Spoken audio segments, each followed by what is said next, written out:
¿Cómo están? Buenas noches, bienvenidos a las noticias. Hay impacto mundial por el gigantesco incendio que destruyó la Catedral de Notre Dame en Francia.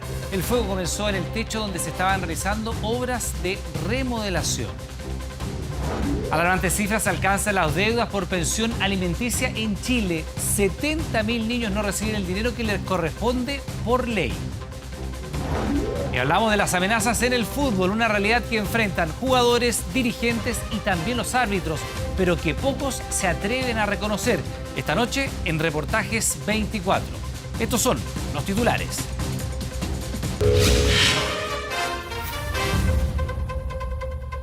Ha sido un día oscuro para Francia y también para el patrimonio mundial. Un devastador incendio consumió gran parte de la Catedral de Notre Dame, un monumento con más de 8 siglos de historia en el corazón de la capital gala. Cientos de bomberos todavía están trabajando para extinguir completamente las llamas.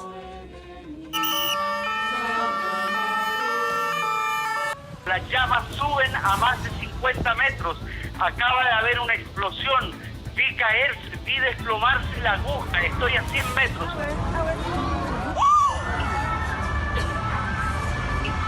Y lo que veo no lo puedo creer. Las llamas, la gente, hay gente que llora, hay gente que está desplomándose. O sea, es que es el corazón de la ciudad, el kilómetro cero. Es terrible lo que pasa. Espero, ruego a todos los dioses que sea un accidente. Es la descripción que hace el chileno residente en Francia, Gonzalo Fuenzalida, del incendio que a partir de 10 para las 7 de la tarde de este lunes en París comenzó a destruir un ícono de la cultura europea y parte del ADN de los franceses. La policía acordonó la zona y los visitantes de la Catedral de Notre Dame eran evacuados.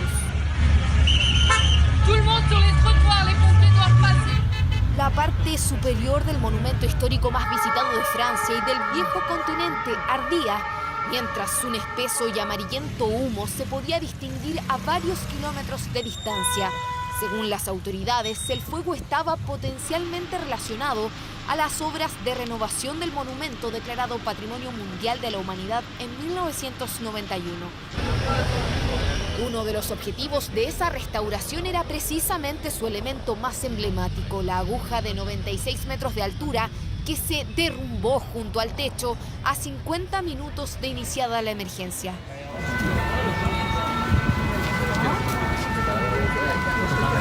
El presidente de Francia, Emmanuel Macron, quien suspendió su cadena nacional sobre los chalecos amarillos, llegó hasta el lugar acompañado del primer ministro y el jefe de la cartera de Cultura cuando las llamas seguían sin control a más de 3 horas de iniciado el incendio. En este momento quiero dar una palabra de esperanza y de fuerza que debemos tener. Esta catedral de más de 900 años la reconstruiremos juntos. Sin duda es parte de Francia.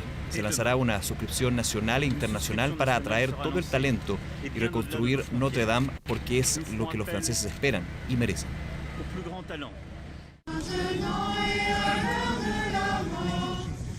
Mientras observaban la tragedia, decenas de parisinos conmocionados entonaban cánticos religiosos en la calle.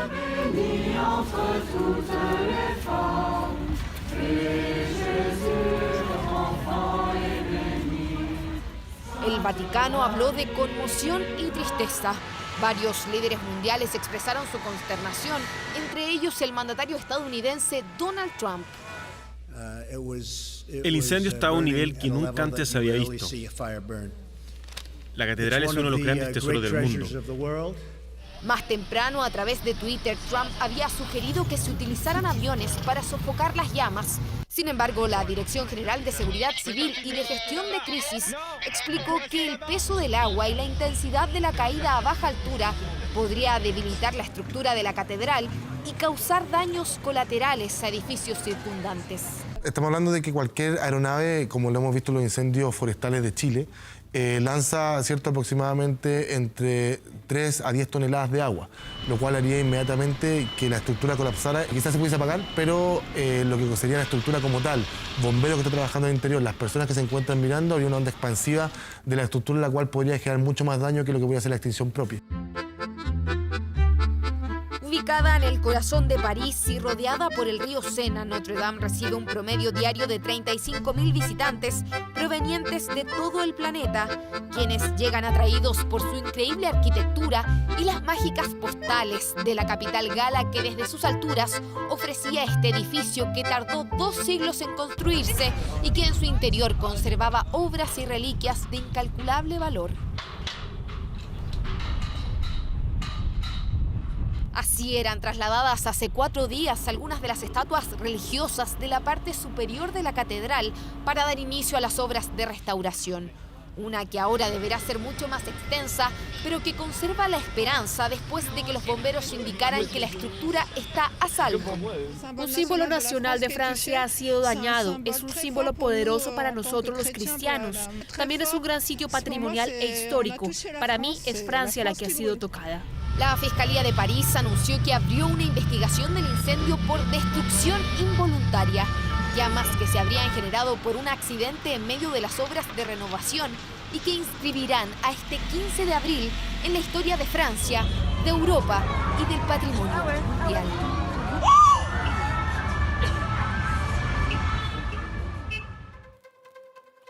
La Catedral de Notre Dame es reconocida por sus 2 torres de 69 metros de altura que albergan sus magníficos campanarios. Hasta hoy también era conocida y se caracterizaba por su aguja que medía los 96 metros. De ella, lamentablemente, no queda nada tras este devastador incendio. La construcción de esta catedral, la Catedral de Notre Dame, duró casi 2 siglos y a lo largo del tiempo no solo ha servido para el culto católico, también ha sido escenario de importantes momentos históricos de Francia. Por citar algunos, Napoleón Bonaparte eligió este lugar para ser coronado como emperador y también allí fue beatificada Juana de Arco.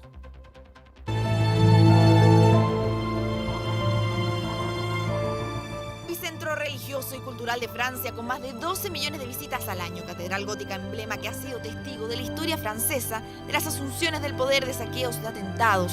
Patrimonio de la humanidad con más de 600 años de vida que este 15 de abril vivió una de sus jornadas más duras. Basílica de Notre Dame, que hoy se enfrentó a un gigantesco incendio.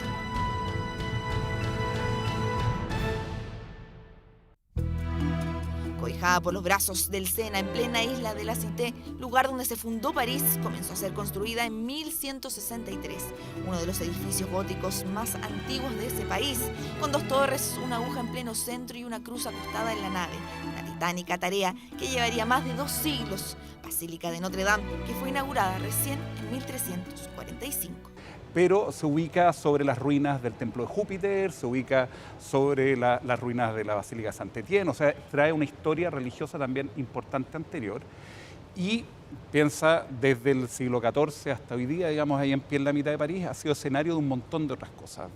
En plena Guerra de los 100 Días se coronaba a Enrique VI en la Basílica de Notre Dame. No fue la única coronación. 400 años después, la catedral parisina era el lugar escogido por Napoleón Bonaparte para transformarse en el emperador de Francia en presencia del Papa Pío VII. Su elección no fue casual, quería demostrar que era hijo de la revolución. Es ese el lugar donde que Napoleón elige, pero por lo que el lugar significa, no solo por lo estupendo que es la iglesia y no solo porque sea una iglesia católica. Años antes, en plena Revolución Francesa, sufrió los saqueos que lo transformaron en un almacén de París. Tiempos donde el culto era cuestionado e incluso se pensó en demoler esta icónica construcción. ¡Venga, Quasi, desencadénate! Tus amigos están abajo. Ha sido mi culpa. ¡Tienes que romper estas cadenas! No puedo, lo he intentado. Y fue justamente esta historia que Disney llevó a la pantalla grande, El Jorobado de Notre Dame, una de las responsables para que hoy hablemos de patrimonio. Cuando algunos pensaban demoler esta iglesia, el escritor y poeta francés Victor Hugo dio vida a Quasimodo, un jorobado que luchaba por amor en plena catedral en su obra Nuestra Señora de París. En un movimiento que fue encabezado por Victor Hugo, el gran poeta romántico francés, se plantea protegerla. Es, por así decirlo, uno de los inicios del tratamiento que de ahí en adelante hemos entendido que debe dárselo a los edificios patrimoniales. Patrimonio de la humanidad que ha sabido sortear tragedias. Se libró de los bombardeos de la Segunda Guerra Mundial. Incluso se dice que su belleza permitió que los soldados nazis no la destruyeran, pese a que esas habían sido las órdenes de Hitler, campanas que anunciaron en Francia el fin de la guerra. Un lugar que no solo sabe de historia, sino que resguarda tesoros invaluables de arquitectura, arte y religión. Vitrales con técnicas que desaparecieron o objetos relacionados con la pasión de Cristo, como la corona de espina, un trozo de la cruz y algunos clavos. Estos últimos lograron ser rescatados. Una profunda emoción ante este dramático incendio en la catedral. La UNESCO está vigilando de cerca la situación y está del lado de Francia para salvaguardar y restaurar este patrimonio invaluable. Para los más creyentes, el retiro de estas estatuas para ser reparadas hace algunos días fue el milagro de Semana Santa. Una coincidencia que las alejó de este incendio que mantiene al mundo con los ojos puestos en este patrimonio de la humanidad. Bueno, y en París ya son pasadas las 3 de la madrugada del martes y continúan todavía las labores de extinción de este incendio en la Catedral de Notre Dame. Los bomberos de la capital francesa ya llevan más de 9 horas de agotador trabajo, incesante, todo esto para sofocar por completo las llamas.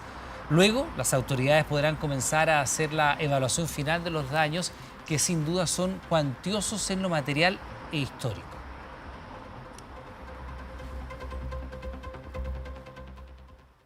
Y de regreso a la realidad de nuestro país, Joana Hernández, acusada de asesinar a su ex marido, el profesor Nivaldo Villegas, logró que el tribunal aplazara el juicio en contra de ella y su nueva pareja, decisión que provocó la indignación de los familiares del docente. Había llegado el día, ese que tanto esperaba el núcleo más cercano del profesor Nivaldo Villegas, para que de una buena vez se haga justicia, decían ellos. Los autores confesos de un crimen que conmocionó al país eran trasladados al Tribunal de Viña del Mar, en lo que sería la primera jornada del juicio oral. Nosotros estamos con usted, tranquila. Todos están con usted ya. Ya se cumplieron 8 meses desde que Joana Hernández y Francisco Silva atacaron sin piedad al docente de Villa Alemana. El nivel de ensañamiento provocó indignación en la opinión pública, sobre todo por el actuar de su ex esposa, quien simulaba dolor y sufrimiento cuando el profesor estaba desaparecido.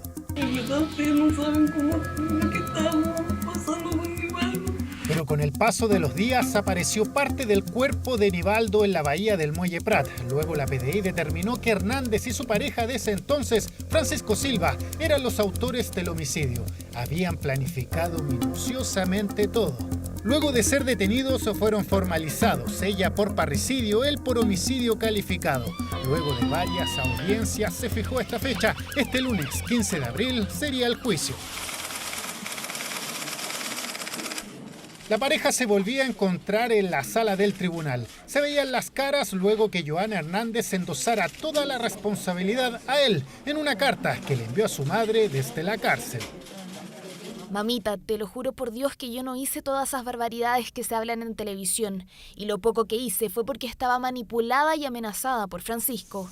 A las 14 horas estaba todo listo para comenzar. Sin embargo, hubo algo que provocó sorpresa. Hernández cambió de abogado, dejó el patrocinio de defensor público y contrató uno particular. Este último pidió aplazar el juicio.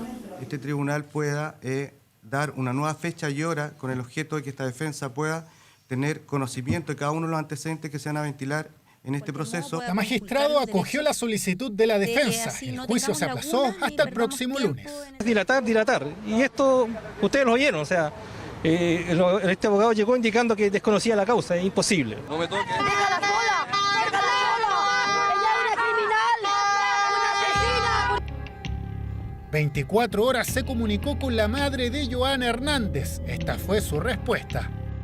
No tengo idea de dónde salió ese abogado, porque ni yo sabía, porque yo a la Joana no la fui a ver el domingo porque yo estaba enferma. Y eso el legislador lo dejó con un vacío. Podría haberlo perfectamente también previsto en el sentido de que no se hagan cambios a esta altura del año, bajo estas circunstancias, para no permitir lo que hoy día hemos visto. Se espera que el juicio dure 17 días. Cerca de 50 testigos entregarán su versión. Francisco Silva arriesga 20 años de cárcel, mientras que Joana Hernández, 40. Y anoche el programa Informe Especial entregó detalles inéditos de la indagatoria por el escándalo de corrupción en la Corte de Rancagua. Hoy se anunció la votación de una comisión investigadora en la Cámara de Diputados y el senador Juan Pablo Letelier se defendió de las acusaciones en su contra. Algo huele a podrido en la Corte de Apelaciones de Rancagua. Ministros que deben hacer justicia aparecen involucrados en tráfico de influencias, enriquecimiento ilícito, prevaricación, obstrucción en proceso por abusos sexuales de sacerdotes, revocación irregular de una resolución relacionada con Sebastián Dávalos Bachelet, coimas por dejar libres a bandidos y hasta prácticas de magia negra. Los jueces pertenecen a una logia y eran íntimos de un médico que capitaneaba una red de tráfico de psicotrópicos. Lo ocurrido al interior de la Corte de Rancagua constituye el caso más grave de corrupción en la historia reciente de la judicatura chilena, donde prácticamente la mitad del máximo tribunal de O'Higgins se encuentra bajo investigación, con jueces de la República como protagonistas de escuchas telefónicas que no dejan de sorprender. Oiga, ¿se acuerda del favor que yo le había pedido el otro día? Sí, por supuesto, Peladito. ¿Cuándo necesita que se lo pase? Mañana. ¿Cómo estaría? Sí, ningún problema, Pelao. ¿A qué hora estás en la consulta tú? En la mañana y en la tarde. Prefiero en la mañana. Te venía a tomar un cafecito. Preferiría en la mañana para ir a depositar. Ya, correcto, ya. Oye, paso mañana entonces como a las 11. Ya, perfecto. Oye, ¿1 cuánto? 1,5. Listo, ok. Oye, perro, ¿cuándo podéis ir a hablar con el abogado? Yo ya hablé con él. Te puede esperar en la tarde, lo más tarde posible. ¿A qué hora podrá hoy o mañana? Mañana lo más tarde posible. Mañana a las 20:30. Sí, buena hora. ¿En dónde? Él tiene la oficina súper central ahí en el Café Haití. Está en Campos. Yo te doy la dirección y te confirmo la hora, ¿te parece? Listo. Ya, perrito. Chao. Quería conversar con usted, trataba de conversar. Voy a conversar contigo. ¿Por qué? Los periodistas todos lo han tergiversado. Todo lo han tergiversado. Pero yo justamente por eso quería hablar con usted. Pero yo no. El doctor Luis Evaristo Arenas aparece como una pieza clave en la trama de corrupción que afecta a la Corte de Rancagua. Interceptaciones telefónicas que también dejaron al descubierto lo que estaba ocurriendo al interior de la sala integrada por los ministros Emilio Elgueta y Marcelo Vázquez. Hubo que bajarle unas monedas a un guan de esos que de arriba ahora, porque la guan va a ir para la corte, guan. Sí, pues para allá, pues. Una luca, creo. Pidió un resto más, guan. Nos llamaba la atención, por ejemplo, que se formulaban apelaciones en algunas causas de tráfico justo los días jueves en distintos tribunales de la región. Como eran personas privadas de libertad, la apelación se tramitaba de inmediato y era conocida los días sábados. Y coincidía que los días sábados integraban la sala de turno los ministros Elgueta y Vázquez. Los ministros Elgueta, Vázquez y Albornoz formaban parte de la logia masónica de Rancagua. La masonería no interviene jamás en temas que tienen que ver con las designaciones dentro del Estado. Todos los masones que llegan a ocupar cargos relevantes son por sus méritos profesionales, por sus capacidades. Yo no soy masón, pero respeto a todo ese tipo de organizaciones y mi experiencia me demuestra en la relación con colegas que son masones y no lo ocultan, un comportamiento ejemplar. La experiencia mía, la mía, es que no hay un mal uso de la influencia masónica dentro del Poder Judicial. Emilio Elgueta será formalizado en los próximos días por tráfico de influencias y enriquecimiento ilícito. Será la primera vez que un ministro de corte se siente en el banquillo de los acusados. Para nosotros la única relevancia que tiene que pertenezcan a la masonería es que nos establece un vínculo cierto de reuniones periódicas de años atrás. Lo que a nosotros nos resulta penalmente, investigativamente relevante, es que hay un punto de encuentro de ellos y de conocimiento. Hace algunos días se divulgó una fotografía donde aparece el senador socialista Juan Pablo Letelier con algunos de los ministros investigados. Y se supo de una reunión solicitada por el parlamentario al fiscal nacional Jorge Abbott. Se ha dicho cosas que no son ciertas, que dicen que yo intervine a favor de jueces. Yo puedo constatar que hay una situación que se produce una foto con una intencionalidad bastante torcida cuando se les borran los rostros de ciertas personas. Para Letelier se trata de una operación política en su contra, orquestada por lo que calificó como aves carroñeras dentro de su partido. Esas palabras no son propias de un senador. Si un senador de la República se siente perseguido dentro de su partido, no es la materia que a nadie le importe hoy día andar poco menos que en una suerte de victimización. Este martes se votará la creación de una comisión investigadora en la Cámara de Diputados. A partir de este desastre de Rancagua queremos construir una corte de apelaciones y también un sistema, ¿no es cierto?, de justicia, de impartir justicia que tenga que ver con el bien común, pero además con una administración de la justicia que todos se sientan, que son escuchados, pero al mismo con un veredicto que corresponde. Un escándalo de corrupción que ha arremecido los cimientos del Poder Judicial. Es el llamado desastre de Rancagua o la guerra santa entre la Corte y la Fiscalía de O'Higgins. Y estas cifras también son escandalosas. Fíjese que 6 de cada 10 padres que debe pagar pensión alimenticia en Chile no lo hace. La deuda total asciende, escuche bien, a 180.000 millones de pesos. Lo peor es que más de 70.000 niños no reciben el dinero que por ley le corresponde. Es horrible porque es una cantidad mínima la que él da. Yo vengo hace 9 años y nunca he conseguido nada, imagínate. Margarita e Ingrid son parte de las miles de madres que entran y salen de los tribunales de familia. Un peregrinar que les parece indigno porque no piden nada más ni nada menos que la pensión alimenticia de sus hijos. Ingrid se separó hace 9 años y su exmarido nunca le ha pagado un peso de pensión. Le adeudan más de 12 millones. ¿Cómo lo ha hecho? ¿Ha salido adelante? Yo sola, trabajando. Apechugando. Por suerte no me ha faltado. No quiere dar la cara, se siente avergonzada y la verdad, no cree mucho en la justicia. Lo encuentran para notificarlo, yo tengo que estar trayendo las direcciones, yo tengo que estar haciendo cosas para poder cobrarle y nunca lo he logrado, imagínate. Trabaja de vez en cuando, generalmente sin contrato. Hoy en Chile el 60% de los demandados no paga la pensión, más de 300 cumplen arresto nocturno. Y escuche bien, la deuda por pensiones en Chile, según el Poder Judicial, es de casi 180.000 millones de pesos. Y lo peor, eso significa que 70.000 niños no reciben lo que por ley les corresponde. Se le han firmado como 3 órdenes de arresto por lo mismo, porque no paga. Para obligar al pago hay proyectos de ley que duermen hace años en el Congreso, como el registro de deudores. Por eso el senador Felipe Cas propuso crear el DICOM de deudores de pensión de alimentos.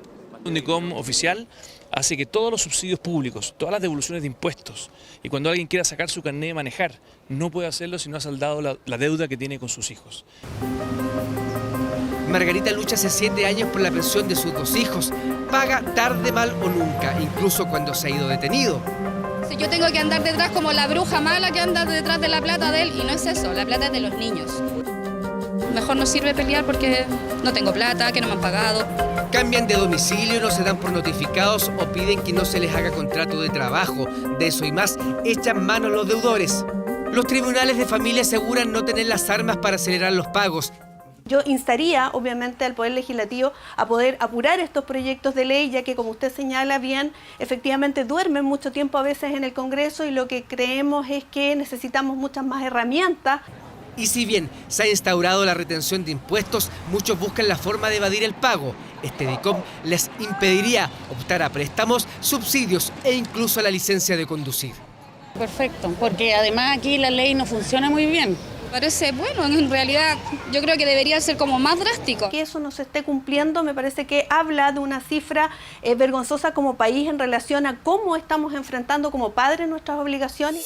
La creación de este DICOM de deudores de pensiones dependería del registro civil. Por el momento es solo un proyecto, uno que busca darle justicia no solo a Ingrid y Margarita, sino a más de 70.000 niños que no reciben una pensión que por ley les corresponde, pero que más de la mitad de sus propios padres no les pagan. Una lluvia de disparos, gritos, autos a toda velocidad y un botín de 100 millones de pesos. Fue lo que ocurrió la noche del domingo en el Mall Florida Center, en pleno funcionamiento. Un operativo policial que se desencadenó a partir de un asalto a una multitienda, un enfrentamiento frente a decenas de clientes. ¿Cuánto está dando, Mauro? Mauro, ayuda.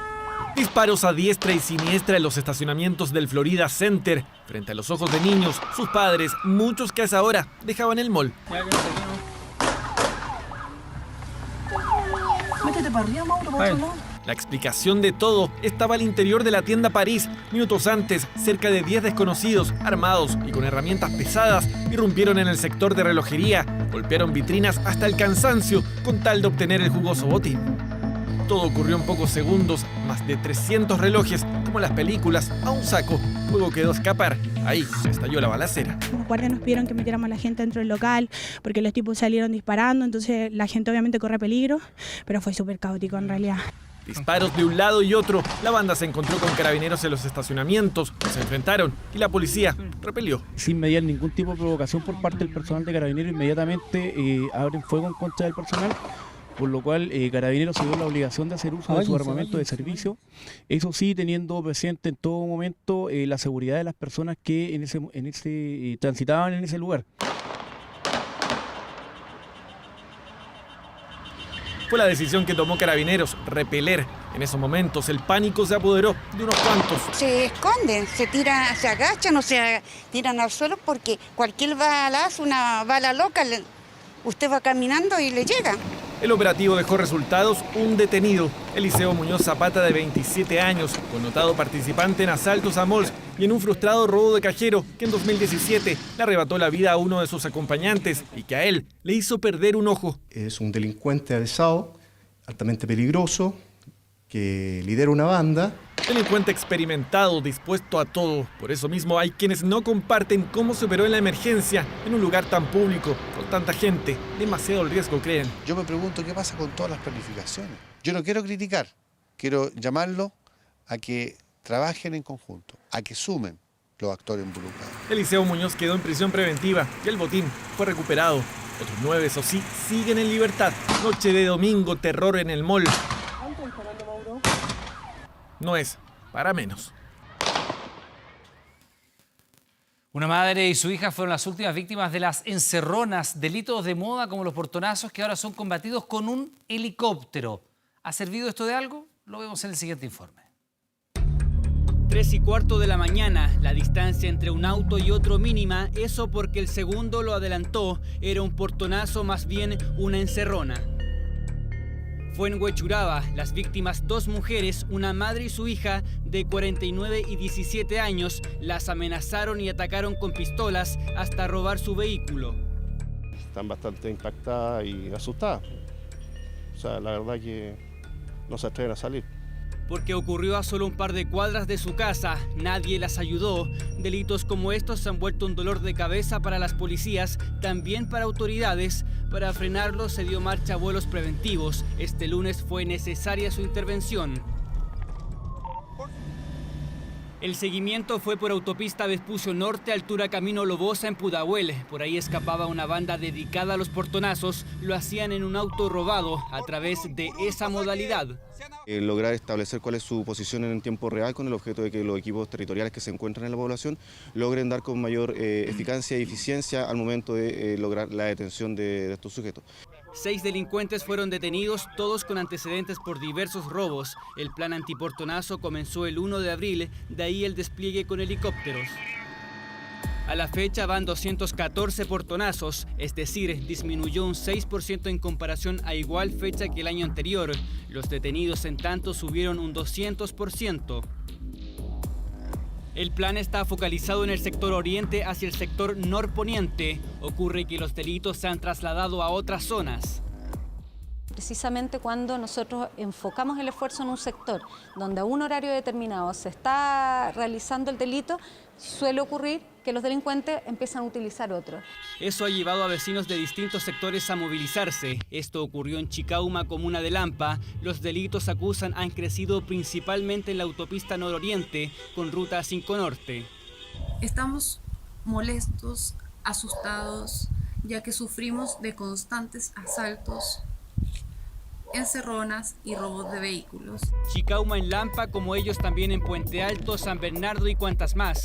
Ahí las autoridades pretenden invertir en cámaras y pórticos. Por ahora el patrullaje aéreo se instala como una nueva alternativa antiportonazo. Reportajes 24. Jugadores, dirigentes, árbitros, muchos de los protagonistas del fútbol han sido amedrentados. Por ejemplo, les nombran a sus familias, les avisan que saben dónde viven y también les advierten que pueden terminar muertos. Estas amenazas, mayoritariamente anónimas, ensucian el deporte y por supuesto que ponen en peligro toda la actividad. Hablamos con los ex líderes de las barras más bravas de Chile y con futbolistas que relatan cómo fueron intimidados por los hinchas. Yo sufrí algún tipo de amenazas por un grupo de barristas. Decía que me iban a matar pronto y con una imagen de una pistola ensangrentada. Tengo amenazas de muerte en mi teléfono, recibí amenazas de muerte hace mucho tiempo personales. Enojado, incómodo, aunque decidido, Carlos Heller dejó la presidencia de Azul Azul. Esa determinación, dijo, era consecuencia. Renuncio, dado que la delincuencia en este país nuevamente ganó, la delincuencia del fútbol.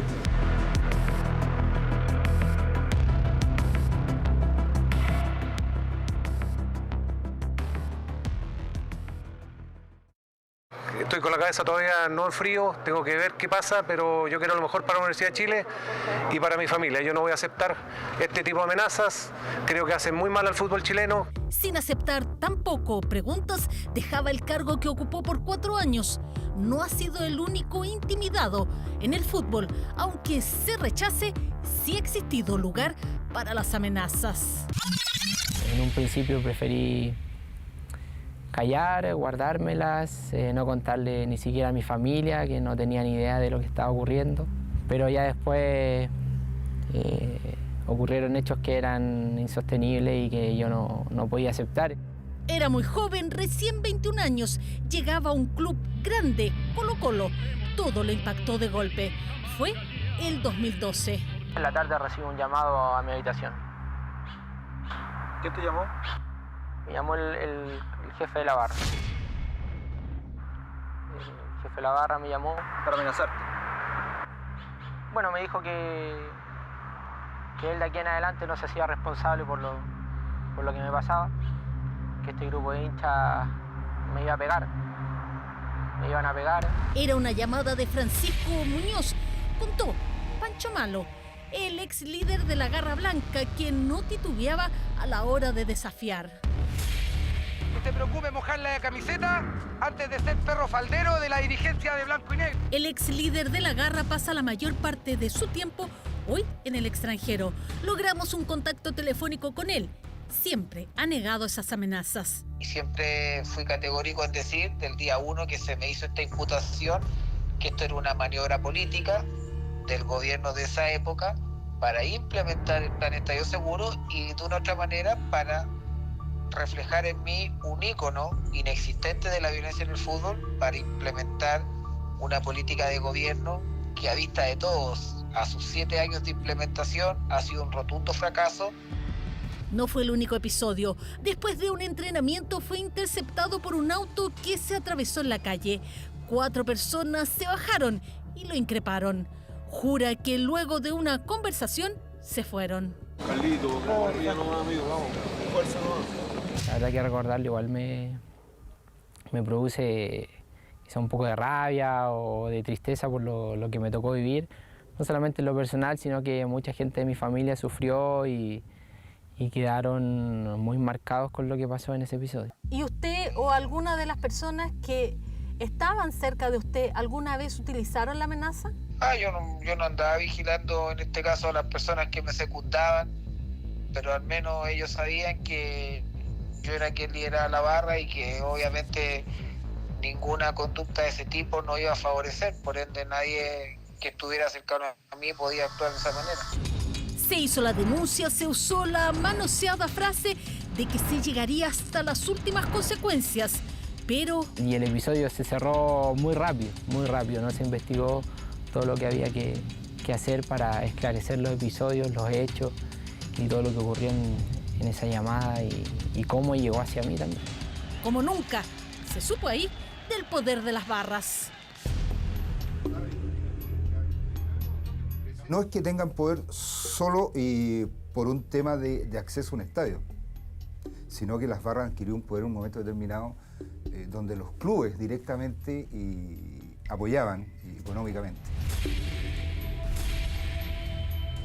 El hecho de que les entregaran dinero, que les entregaran entrada, cambió todo. ¿A ustedes lo financiaban? A ver, Obviamente hubo un tiempo que el club nos entregaba cierta cantidad de entradas de cortesía, con la cual nosotros financiábamos, gestionábamos todo el tema de la barra.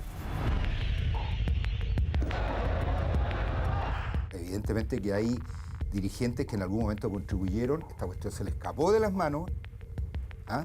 Pues ya no eran, oye, toma las entradas, yo pasen a buscarla a la sede, donde sea, sino acá, pásame lucas.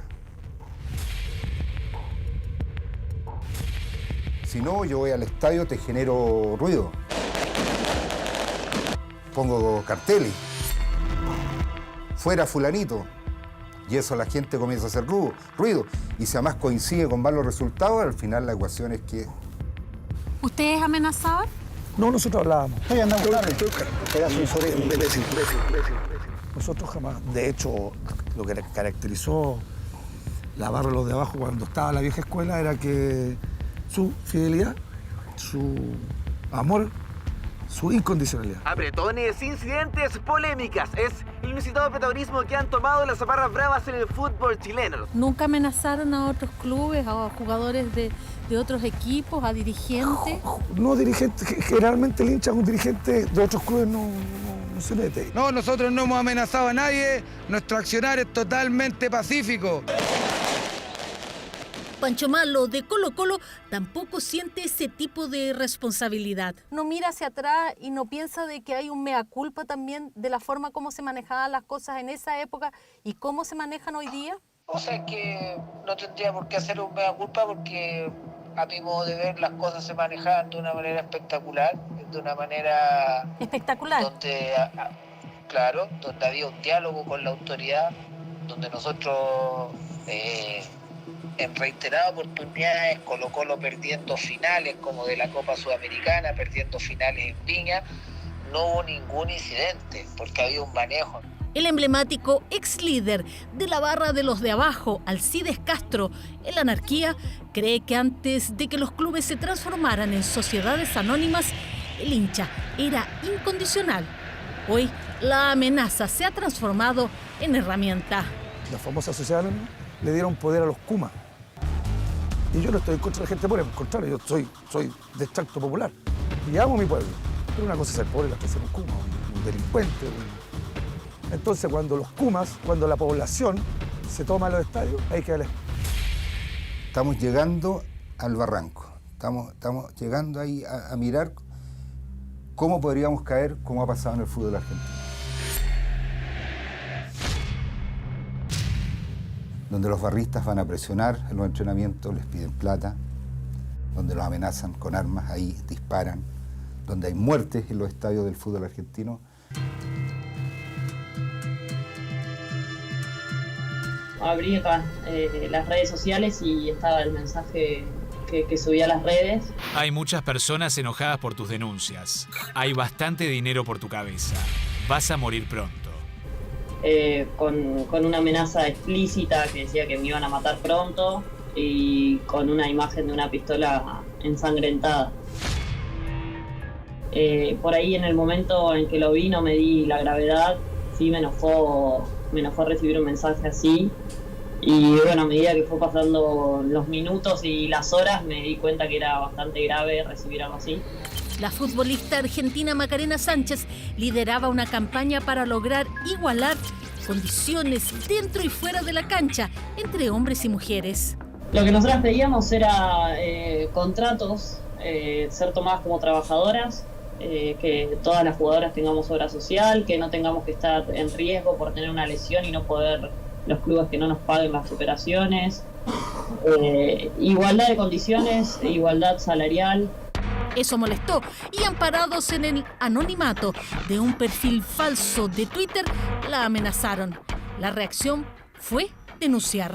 La policía me dio un botón antipánico, así que la verdad es que me sentí bastante protegida y bueno, me hicieron olvidar un poco de toda esa cuestión que fue bastante fea. Es muy difícil saber de dónde provino cuando son cuestiones de delitos informáticos. La verdad es que lleva muchísimo tiempo averiguar.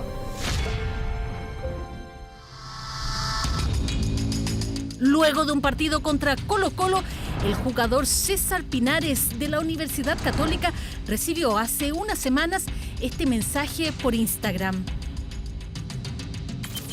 Cuidado, Pinares, no le vaya a pasar algo a los frenos de tu auto o a los de tu señora. Fíjate también que no entren a tu casa en la noche. La cuenta desde donde salió el mensaje se llama Sapo468. No cuenta con foto, tiene solo 7 seguidores y por ser privada es imposible saber quién la creó. Probablemente fue inventada únicamente para amenazar. Para este reportaje llamamos a una decena de jugadores, dirigentes, barristas, técnicos. La gran mayoría no quiso hablar del tema. Mezcla de tabú, susto, desprecio por estas prácticas. Pero subestimar es un riesgo. Nunca me pasó esa jugada. Ahora fue una jugada desafortunada donde nunca la esperaba y menos en un campeonato mundial. El colombiano Andrés Escobar, después de hacer un autogol en el partido frente a Estados Unidos en el Mundial de 1994, fue objeto de este tipo de mensajes intimidatorios. Fue asesinado en Medellín, 11 días después, con 6 disparos a quemarropa. Humberto Muñoz, autor material que actuó dirigiendo las órdenes de los narcotraficantes Santiago y Pedro Gallón, fue condenado a 43 años de cárcel, pero a los 12 quedó libre. En Chile las amenazas suelen esconderse en el anonimato, se amparan en el miedo. Supieron varias personas lo que había pasado y prefirieron callar, quizás por miedo, por intereses compartidos quizás con aquel grupo. Porque las amenazas nada tienen que ver con el juego, con esa competencia que siempre debería ser leal. Un espectáculo que debe durar 90 minutos, nada más.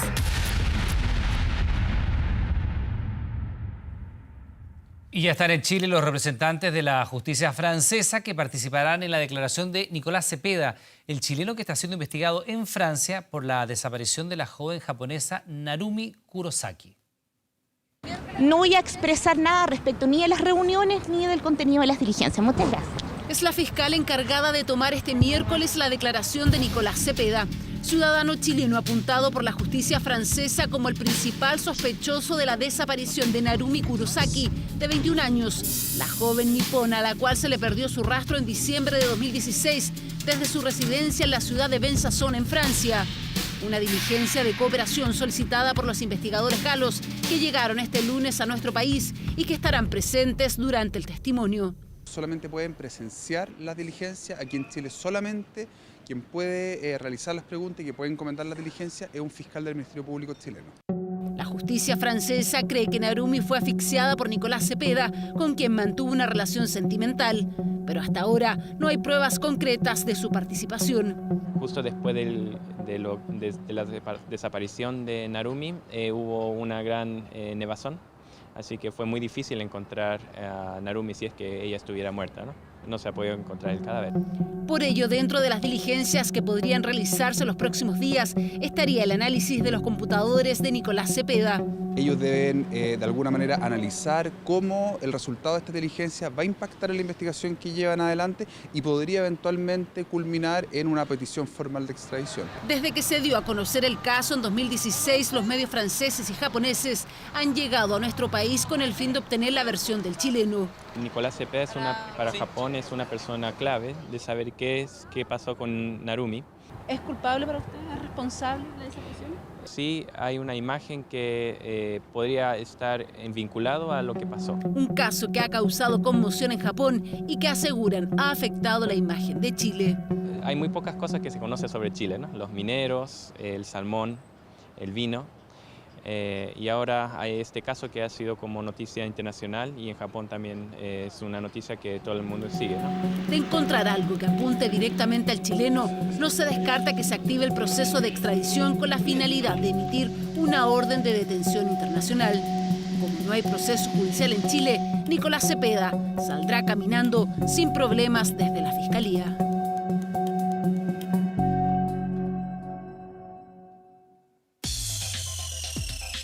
¿Se imagina viajar de pie en un avión?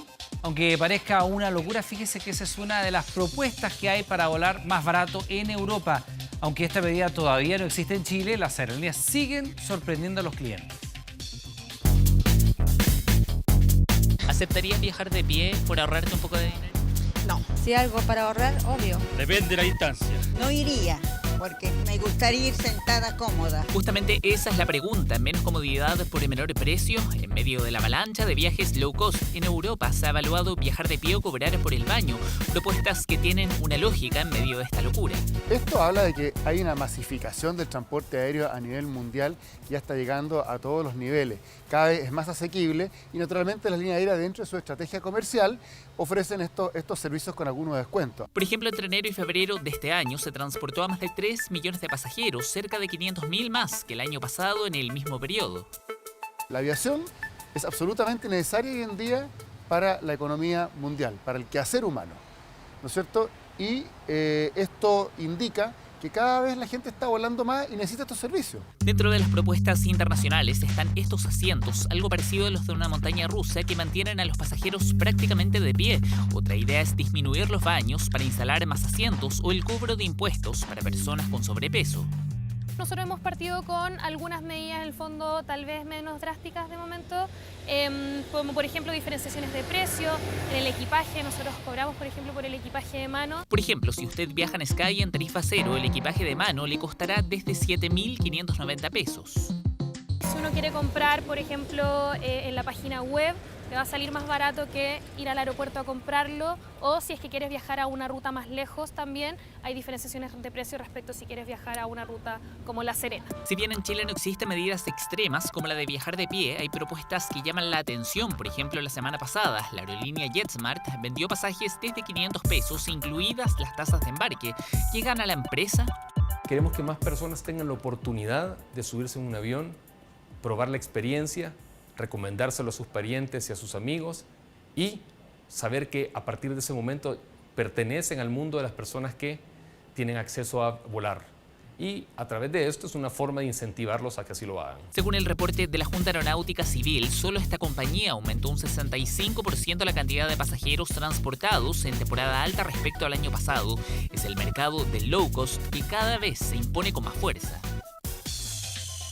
Y el reemplazo de humanos por máquinas ya no es algo del futuro. El comercio es el sector que más lo siente y, conjugado a otros factores, hará que se pierdan más de, escuche, 35.000 puestos de trabajo solo este año. Ya no son novedad, están en casi todos los supermercados y cada vez más en las grandes tiendas. ¿Qué prefieres cuando tienes la opción de la caja tradicional o la caja autoservicio? Autoservicio. Mientras sea eficiente y se aporte, claro que sí, es una opción. El proceso igual es más rápido, entre comillas, siempre cuando uno lleva pocas cosas.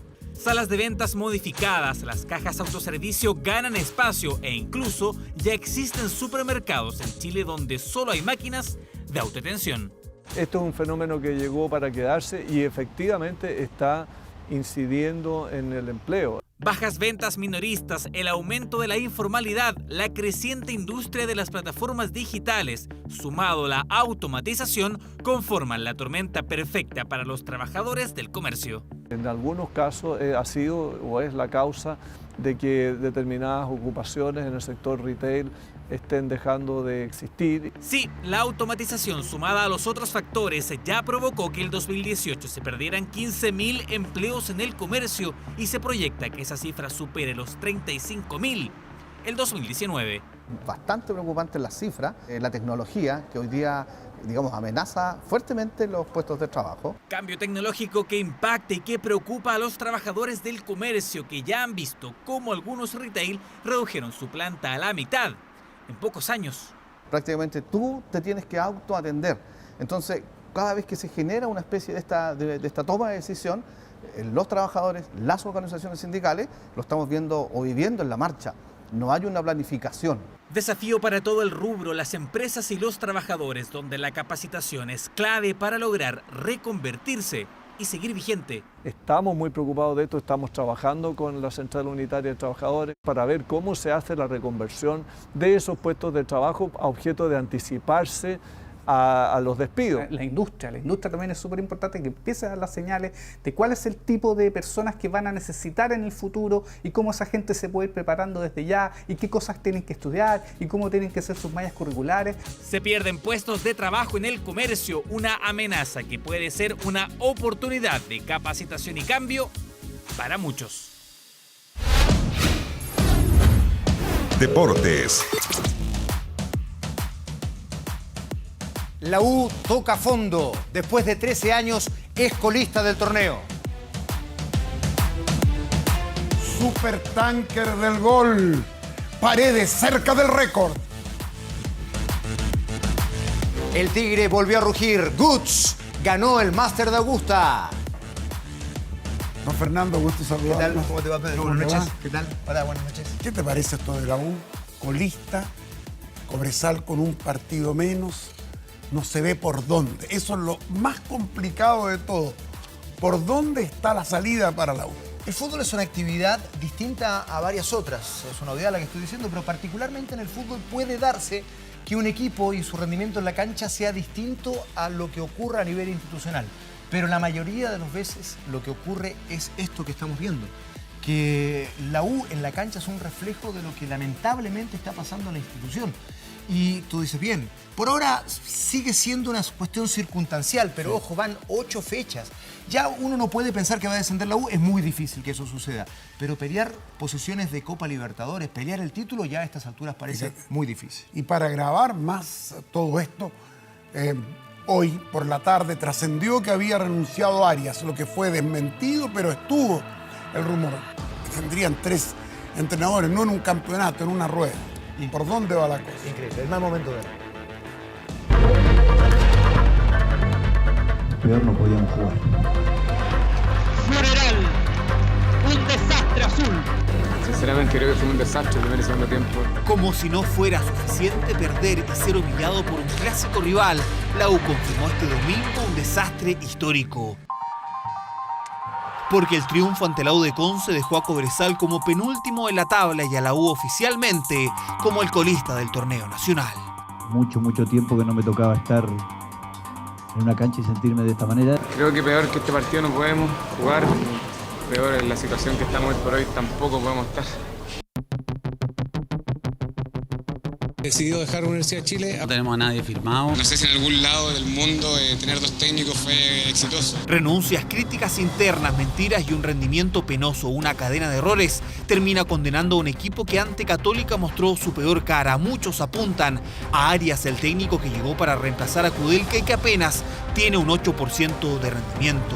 Los rumores de su posible renuncia solo confirman el caos que se vive en la U.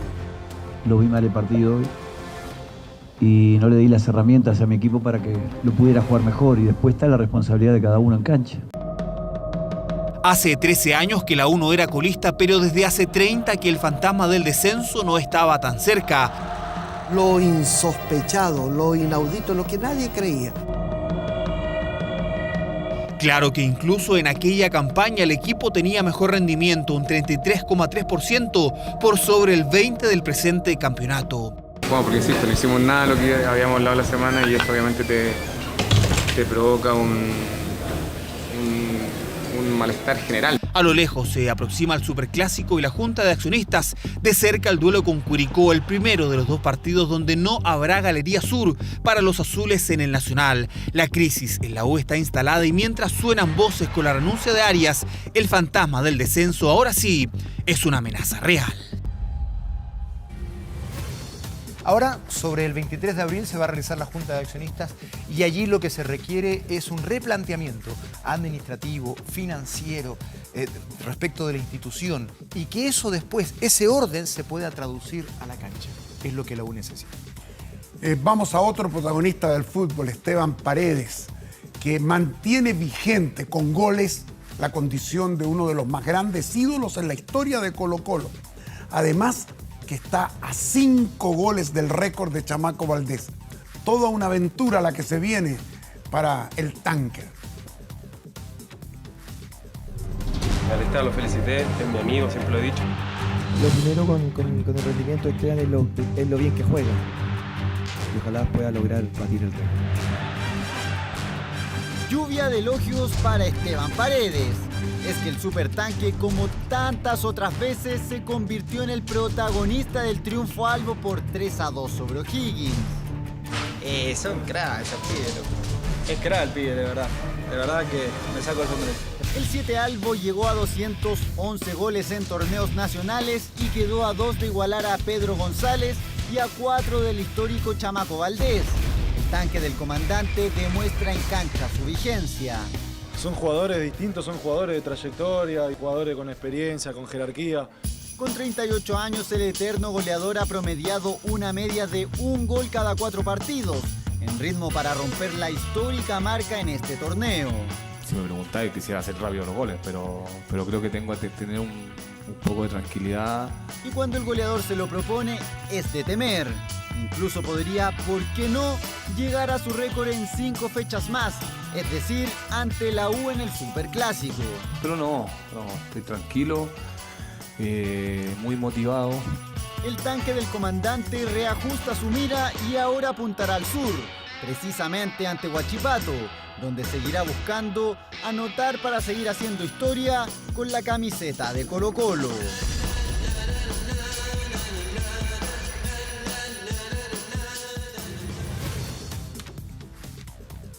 Esta es una muy buena noticia para el fútbol chileno femenino que va creciendo, porque Christiane Endler, la portera y capitana de la selección nacional, fue escogida como la mejor arquera de la Liga Francesa Femenina 2018-2019, confirmando, Pedro, su gran presente en el fútbol europeo. Ha jugado Champions, lleva 2 años jugando por el Paris Saint-Germain. Se dice que la Liga Francesa es la mejor liga femenina del fútbol europeo y ella será el estandarte de Chile justamente allí en Francia en el próximo Campeonato Mundial de Fútbol Femenino. Chile está clasificado. Claro, se va a jugar en junio de este año. Estamos todos expectantes por lo que pueda suceder con la selección y también por el rendimiento de una chilena que está a nivel mundial en su deporte. Fernando, 3 operaciones a la espalda seguidas. Se tomó todos los calmantes que podía tomarse una noche que parecía que estuviese borracho y lo detuvieron y lo llevaron preso. Apenas podía caminar. Daba la impresión que la historia del mejor de todos los tiempos terminaba rápidamente. Y de la peor manera. Lo de ayer para mí fue un milagro que me emocionó, pero hasta los huesos. Te lo prometo. Estamos hablando de Tiger Woods, que después de 11 años logra ganar un Major, pero no cualquier Major, gana Augusta, que es el más importante o el más emblemático de todos. El renacimiento, la resurrección de Tiger Woods.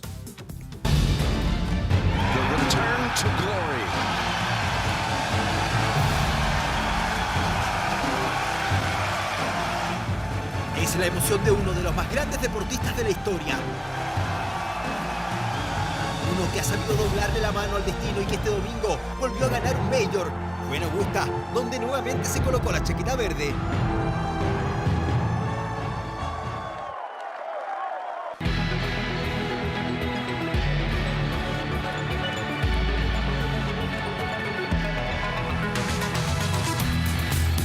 Es el retorno del Tigre, el regreso de una auténtica leyenda, alegría que traspasó a sus millones de fanáticos, pero este Major es aún más especial porque lo pudo disfrutar con su madre y con sus hijos. Quería que vieran a su padre ganar un campeonato. Espero sea algo que nunca olviden.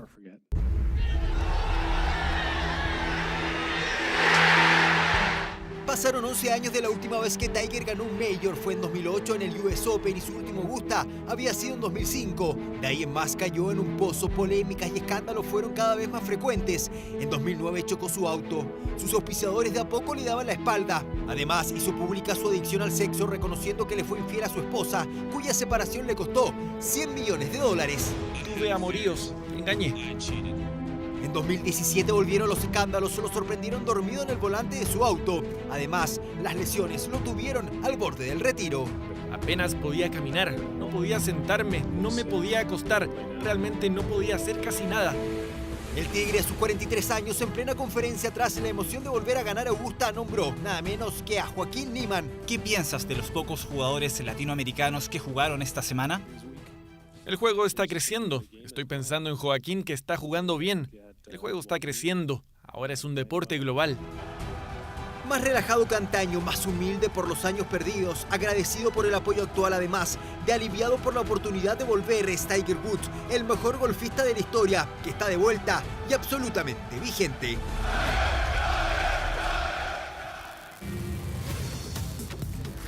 Francisca Crovetto, medalla de plata en la Copa del Mundo de tiro de especialidad en skeet. Esto es en Dubái. Luchó platillo a platillo contra la mejor de la historia de este deporte, una norteamericana. Solo un acierto menos, 53 puntos, que la estadounidense Kimberly Roth, que se llevó el oro, que es quien tú decías. Esta deportista, nuestra deportista, ya está clasificada para los Juegos Olímpicos de Tokio 2020 y en julio va a integrar el Team Chile que va a disputar los Panamericanos de Lima.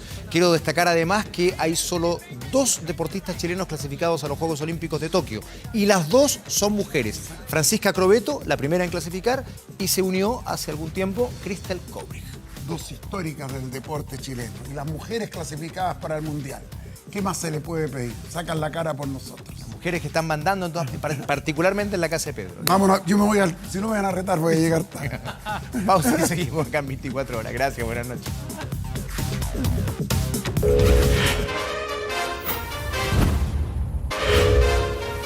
Ya estamos de regreso para contarle que el robo de autos, el contrabando y el tráfico de drogas por la frontera norte del país se convirtió en un problema grave que terminó incluso afectando la vida de los habitantes de pequeños poblados del altiplano chileno.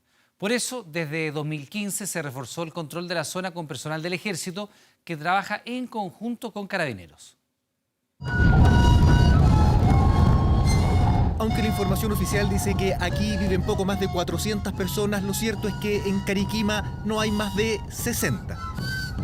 La traducción de su nombre dice que se llama Refugio de Valientes y de eso hay mucha verdad, partiendo porque no es fácil llegar.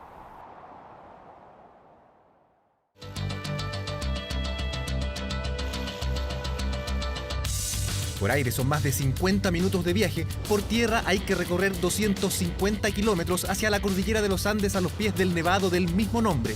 La vida aquí nunca ha sido fácil. Acá las temperaturas son extremas. En el invierno llegan a menos 11, menos 12 en la noche y en el día estamos a 3, 4 grados en el día, sobre todo a contar como de mayo ya hasta octubre más o menos. El frío es apenas una parte, dice Angélica. Tienen solo una vía de acceso, prácticamente no hay transporte público, solo tienen una posta, 2 negocios y ni un solo lugar donde cargar combustible. Recién, hace un par de años, tienen internet. Si bien es cierto, tenemos señal, pero de repente carecemos de computadores, de internet, que no todas las posibilidades, todos tienen acceso. Entonces también necesitamos de ese apoyo. Aún así, este pequeño pueblo fue por muchos años el paso obligado de cientos de personas que entraban ilegalmente al país desde Bolivia, probablemente aprovechando las condiciones extremas en que se vive en Cariquima, fundamentalmente el aislamiento. También se aprovecha de eso el narcotráfico y las bandas dedicadas al robo de autos en Chile. Y estábamos yendo a buscar unas hierbitas en Cuaque y sabe que vimos como 20 vehículos, furgones, autitos, ¿sí? Pero una caravana así súper rápido pasaba por lo que es el límite de Cancosa. A no más de 20 kilómetros del lugar donde estamos ahora, aquí en Cariquima, a 3.850 metros sobre el nivel del mar, está la frontera con Bolivia. Este pequeño poblado es paso obligado de vehículos robados que entran y salen del país, pero también hay problemas de narcotráfico y contrabando de cigarrillos. La situación llegó a tanto que a partir del año 2015, 4 patrullas del ejército formaron una segunda línea de control fronterizo, un apoyo enfocado en la comunidad que también era víctima frecuente de robos. Con el que vinieron los militares, estamos un poco más seguros porque antes había como robos, hubieron robos de vehículos, matanzas que hubieron acá en la zona y ahora estamos como un poco más tranquilos, pero nunca es suficiente. Pero ahora ya calmó. Antes era mucho mañoso que había. Saltaba en la casa, llevaba los autos. Ahora como puesto militar ya tienen miedo. La base de Cariquima está a no más de 50 metros de la plaza donde esta semana organizaron un festival andino, una fiesta para despedir el buen tiempo y saludar la convivencia a los pies de su centenaria iglesia. Si se justifica, ayudan harto igual, cualquier cosa que pasa acá en el pueblo, nosotros acudimos a ellos y nos ayudan, nos prestan una ayuda inmediata. Para ellos ha sido fundamental que el ejército esté presente y esa es una labor que se cumple las 24 horas del día por el ejército de Chile y es parte de la función que en tiempo de paz cumple el ejército. A eso suman su tarea oficial, el patrullaje diario para advertir a carabineros cualquier anormalidad. De hecho, solo el año pasado, más de 1.200 personas en tránsito ilegal a Chile fueron detenidas gracias a este trabajo. La frontera está a cargo de carabineros, pero pocos metros más atrás el ejército tiene que velar por la integridad territorial. Lo que creo más importante es que se otorguen más atribuciones a las Fuerzas Armadas para poder proceder a la detención en delito flagrante. Este trabajo del ejército, esta presencia en un lugar apartado permite que nuestros compatriotas estén en condiciones de poder tener una vida en paz. Según como se lea, Cariquima o el refugio de Valientes espera ahora otro tipo de ayuda, algo que les permita estar más cerca de las grandes ciudades de la región, por ejemplo, un camino más corto y próspero para los años que vienen. Ya hace pocos minutos, en una inédita determinación, la ministra en visita Romy Rutherford decretó el procesamiento y detención del general de ejército Alejandro Villagra Ramírez. Dos eventuales delitos de fraude al fisco provocaron esta decisión de la magistrada, que investiga a la lista llamada Empresas de Turismo, indagación que busca establecer eventuales irregularidades en las comisiones de servicio que recibieron uniformados cuando fueron destinados al extranjero. De esta forma, Villagra es el primer general en servicio activo del nuevo alto mando procesado y detenido por el denominado fraude en el ejército, investigado como autor de dos supuestos ilícitos ocurridos en los años 2011 y 2013 que habrían provocado un perjuicio de casi 9.300.000 pesos. Esa es la cifra, 9.300.000 pesos. Por esto, la ministra despachó un mandato de embargo por 11 millones de pesos para cubrir el desfalco. En un comunicado, el ejército manifestó su apego al principio de presunción de la inocencia, por lo que una vez que esté finalizado el proceso, se va a resolver la continuidad o no de Villagra en la institución. El general procesado ingresó esta tarde, en todo caso, a prisión preventiva en el batallón de la Policía Militar, que está ubicado en la comuna de Peñalolén, y deberá pasar los próximos 5 días recluidos en el regimiento de Policía Militar de esa comuna. La ministra Rutherford, en ese plazo, va a decidir si procesa o no al uniformado que está en servicio activo.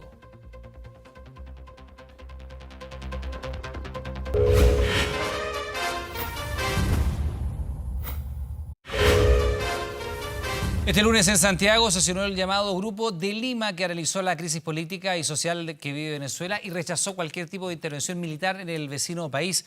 El presidente Piñera afirmó en La Moneda que Nicolás Maduro tiene los días contados.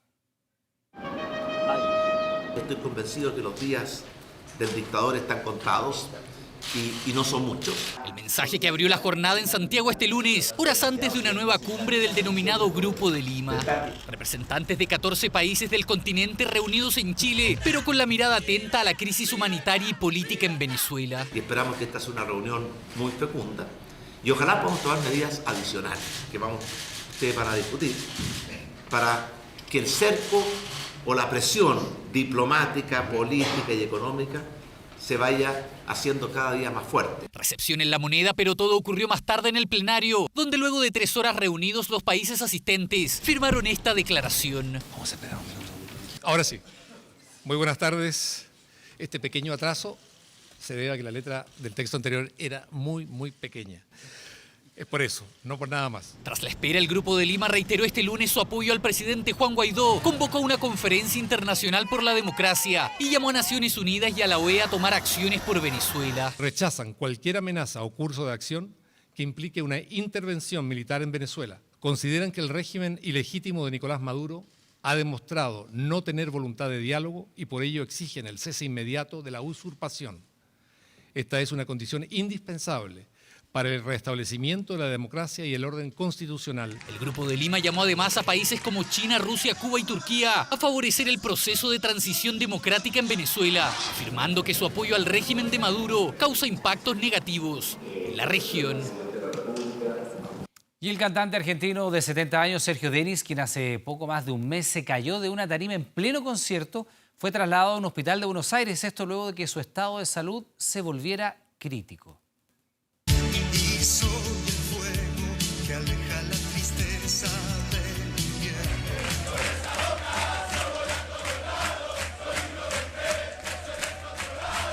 Su éxito Te quiero tanto lo hizo famoso no solo con las generaciones antiguas, sino que también en el mundo del fútbol. El cantante Héctor Hoffman, más conocido como Sergio Denis, mantiene hace más de un mes en vilo a Argentina. Su compromiso neurológico es de considerable magnitud y su estado general es crítico.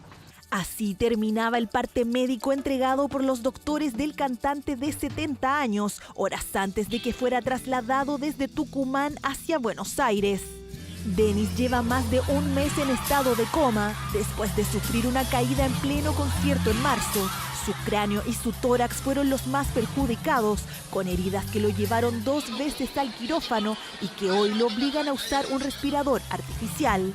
El paciente para ellos es nuevo, ha venido con todo un informe excelente, pero bueno, ahora van a empezar a ver qué es lo que pueden hacer en la segunda etapa, que es la rehabilitación. En el nuevo hospital en la capital, el equipo de doctores buscará disminuir el uso del respirador y de a poco ir despertando al cantante para poder evaluar la magnitud de su estado. A más de un mes de su caída, sus fanáticos lo cantan y aún lo esperan de vuelta, algunos en el escenario y otros en las canchas.